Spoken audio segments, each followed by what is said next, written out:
I'm at the Lost Railway Museum right downtown Grass Lake with volunteers Phil Willis and Ken Foot Soderbeck. And I say Foot, very important today because I didn't realize this until today. You are a descendant of J.B. Foot. J.B. Foot was my grandfather, and I'm named after my uncle Ken Foot, who unfortunately died when he was 27 years old. It's amazing the amount of history that you've helped preserve, and so much of it really due to your grandfather. But where are we today? We're right outside. This is a new garden at the Lost Railway Museum. And if you just drove by it and glanced over, you'd see a couple large cement blocks. You might not think too much of it, but we're talking serious history right here in this garden. Yes, we are.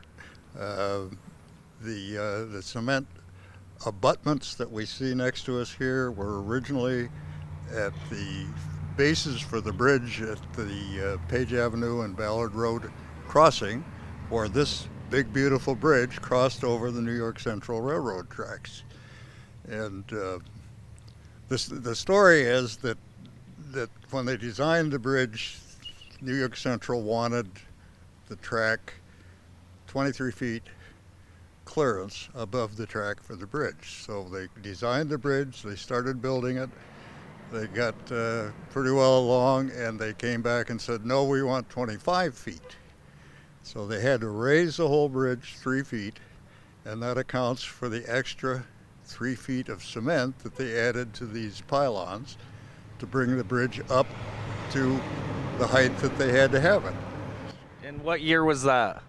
This was 1901. 1901. It's amazing looking back and seeing some of this infrastructure. But talk about how this ties right back to Grass Lake. This is your bridge, you guys call it. Our bridge, that's the Michigan United Railway, which was started by W.A. Boland, a Grass Lake resident.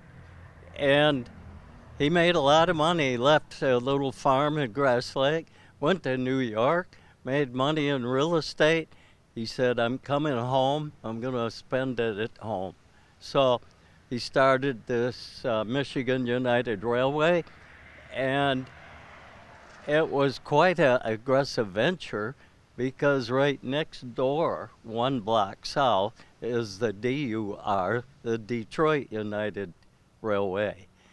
And it was a very competitive battle. But in the end, they both succumbed to the Depression and Model T cars. So automobiles really took the place of the interurban, because interurban means it took people from small communities to the city. And the MUR ran 14 round trips per day from here to Jackson. So people could get on the train on the hour and come back on the hour, do shopping or go to work. So that's how the factories brought people in from the country.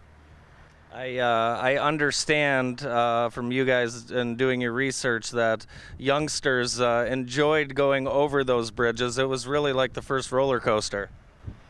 I would think it was quite a thrill ride to all the people out here in the farm country who literally the main transportation was horses.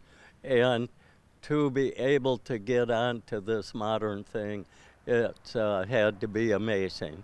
But you know, they could go to Jackson, they could get on another trolley out to Vandercook Lake. And Vandercook Lake had one of Michigan's largest amusement parks, and that attracted people from all over. So in the early 1900s to 1925, Jackson County was the resort area of Michigan.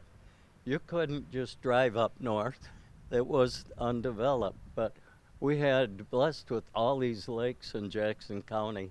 So Jackson County was the resort area of Michigan. A casino as well, right? Casino Royale. No, the Casinos really was pavilions, and all these lakes, Pleasant Lake, Clark Lake, had these dance pavilions.